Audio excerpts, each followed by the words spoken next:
농어가 목돈 마련 저축의 존폐 위기가 이어지고 있습니다. 기획재정부는 최근 발표한 2022년 기금평가 결과를 통해 농어가 목돈 마련 저축 장려 기금의 폐지 권고를 유지한다고 밝혔는데요. 과거 2019년 기금평가에 이어 또다시 폐지 권고를 내린 겁니다.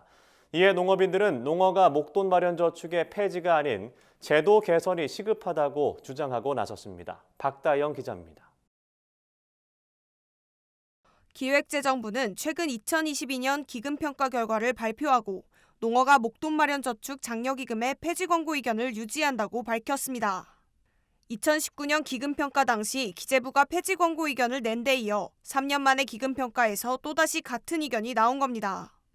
기재부는 농어가 목돈 마련 저축의 연간 저축 한도가 240만 원으로 낮아 저소득 농어민의 재산 형성에 기여하지 못한다고 지적했습니다.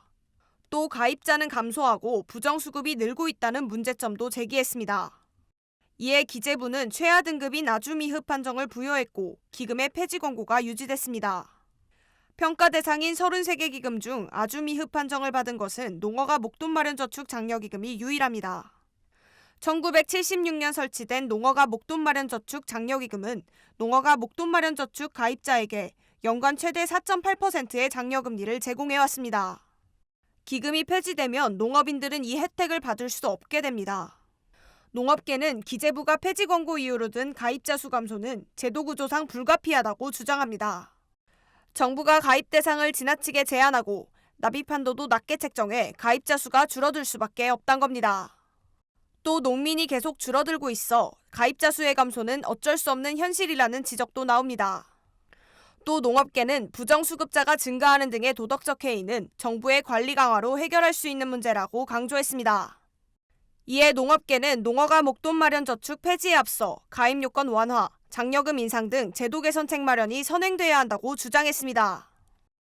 어려운 농업인들한테는 목돈 마련하는 데 큰 도움이 되어 왔거든요. 농가 지원 차원에서 정부에서는 조건이라든지 이런 부분들을 좀 더 폭넓게 확대할 필요가 있다고 봅니다. 정부에서는 이걸 농가 지원이라고 생각하지 말고 복지적인 차원에서 좀 접근할 필요가 있다. 지속적으로 될 수 있도록 아마 정부에서는 다각도로 노력을 해야 될 거로 봅니다. 기재부는 지난 2019년 폐지 권고 의견을 내놓으면서 필요시 실효성 높은 대체 사업을 발굴하겠다고 했지만 3년이 지난 지금도 대안을 마련하지 못한 것으로 확인됐습니다. 오랫동안 농민들의 버팀목이었던 농어가 목돈 마련 저축. 농민들의 안정적인 자금 형성이라는 본래 취지를 되살리기 위한 제도 개선이 시급해 보입니다. MBS 박다영입니다.